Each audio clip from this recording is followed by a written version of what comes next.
Hello everyone. तो revision का समय लगभग आ ही चुका है क्योंकि बोर्ड के एग्ज़ाम बहुत जल्दी हो जाएंगे और प्री बोर्ड तो आपको देना ही होगा। तो अभी हमारे पास पूरा चैप्टर पढ़ने का समय नहीं है, तो आज मैं लेके आई हूँ आपके लिए पाठ का सार। और पाठ है हमारा नेताजी का चश्मा। तो हमने नेताजी का चश्मा जो है पाठ आपकी पाठ्य पुस्तक क्षितिज में दिया हुआ है। तो यहाँ पर सबसे पहले हम ये समझते हैं नेताजी बोलते किसको हैं। तो नेताजी जो है सुभाष चंद्र बोस जी को बोला जाता है। और यहाँ उन्हीं के चश्मे की बात की गई है कि उनकी मूर्ति जो है उस पर चश्मा कैसे लगता था।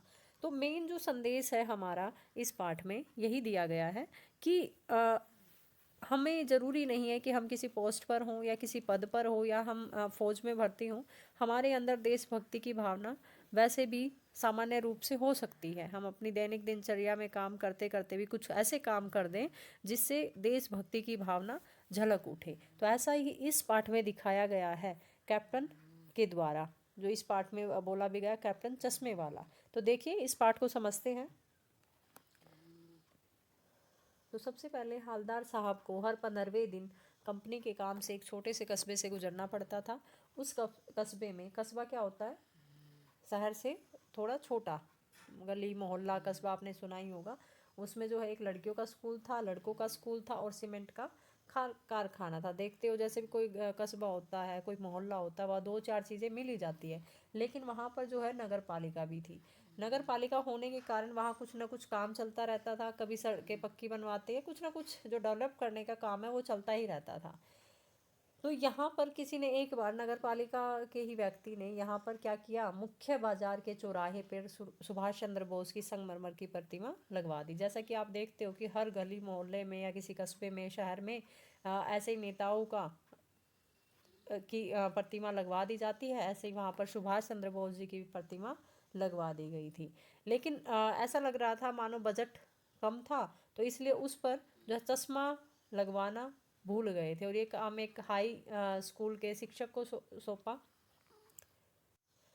अब जो मूर्ति है वो तो बहुत सुंदर थी, लेकिन एक चीज़ की कमी थी, नेताजी का चश्मा। चश्मा नहीं था। एक सचमुच के चश्मे का चौड़ा काला फ्रेम मूर्ति को पहना दिया गया। जब हालदार साहब आए उन्होंने सोचा, वाह भाई क्या आइडिया, ठीक है, मूर्ति पत्थर की पर चश्मा रियल। दूसरी बार फिर वो आए वहाँ से गुजरते हुए, दूसरी बार उन्होंने देखा कि मूर्ति का जो तार का फ्रेम है वो गोल, वो बदल दिया गया है। तीसरी बार फिर आए, फिर उनको जो है चश्मा बदला हुआ लगा। तो ऐसे ही वो ये जानने के लिए पान वाले के पास रुक जाते हैं। पान वाला जो है वहाँ, जैसे आप देखते हो किसी भी कस्बे में किसी भी चौराहे पर ऐसे खड़े हो जाते हैं, तो पूछते हैं कि ये काम जो है कौन करता है। तो उन्होंने बोला ये काम कैप्टन चश्मे वाला करता है। जैसे कैप्टन की पोस्ट हम देखते हैं कि फौज में होती है, तो उनको लगा हो शायद ही कोई फौजी व्यक्ति होगा। तो हालदार साहब को थोड़ी सी समझने में देर लगी।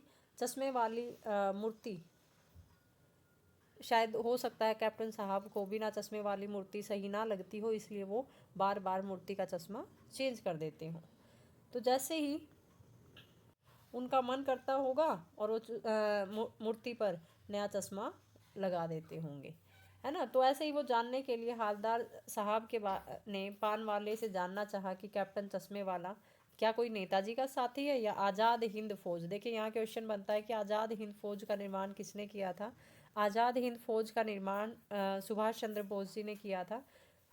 तो उनको ऐसे लगता है कि बार बार अगर कोई व्यक्ति चश्मा बदल रहा है तो शायद वो आज़ाद हिंद फौज का कोई व्यक्ति होगा या नेताजी सुभाष चंद्र बोस का कोई साथी रहा होगा। तो पान वाले ने बोला मजाक उड़ाते हुए कि वो कोई आज़ाद हिंद फौज का व्यक्ति नहीं है, वो तो एक लंगड़ा इंसान है ना। उनको लगता है कि जो कैप्टन है, जिसको कैप्टन चश्मे वाला कहते हैं, वो कह रहे हैं कि वो तो एक पागल है, इसलिए वो बार बार आता है और मूर्ति पर बिना बात के ही चश्मा बदल कर चला जाता है। तो ऐसी देशभक्त की भावना का मजाक जो है पान वाला के द्वारा उड़ाया गया और ये हालदार साहब को बिल्कुल अच्छा नहीं लगा। फिर उन्होंने स्वयं जो है कैप्टन को देखा और देखकर उनको बड़ा ही अचंभा हुआ कि वो कोई और नहीं, वो तो एक बूढ़ा सा, कमज़ोर सा और लंगड़ा सा व्यक्ति था, जिसके सिर पर जो है गांधी टोपी और चश्मा था। उसके एक हाथ में छोटी सी संदूकची और दूसरे हाथ में बांस में टंगे ढेरों चश्मे थे। उसका वास्तविक नाम जानना चाहते थे, परंतु पान वाले ने इसके बारे में ज़्यादा कुछ नहीं बताया। तो 2 साल के भीतर हालदार साहब ने अनेकों ऐसे चश्मे बदलते हुए देखे। और जो ये चश्मे बदलने का काम कौन कर रहे थे? कैप्टन चश्मे वाला ही कर रहा था। तो एक बार जब हालदार साहब का कस्बे से मूर्ति गुजरे तो मूर्ति पर कोई भी चश्मा नहीं लगा हुआ था। तो जैसे ही उन्होंने पूछा तो पता चला कि जो कैप्टन है यानी जो चश्मे वाला है वो मर चुका है। तो उनको ये बातें सुनकर बड़ा ही दुख लगा। तो जैसे जैसे हालदार साहब वहाँ से गुजरते, कभी भी गुजरते, तो उनका मन दुखी हो जाता और वो सोचते कि शायद वो अब की बार उस मूर्ति की तरफ नहीं देखेंगे। तो लेकिन जैसे ही वो अपनी आदत से मजबूर हो चुके थे, वो वहाँ जाते और चौराहे पर पहली नज़र उनकी सुभाष चंद्र बोस जी की प्रतिमा पर पड़ती और उनकी आंखों पर जो चश्मा लगा होता था उसी को देखते थे। तो जैसे ही वो जीप से उतरे और मूर्ति के सामने जाकर खड़े हो गए और मूर्ति की आंखों पर सरकंडे से बना हुआ चश्मा रखा था, जैसे बच्चे बना लेते, यह देखकर हालदार साहब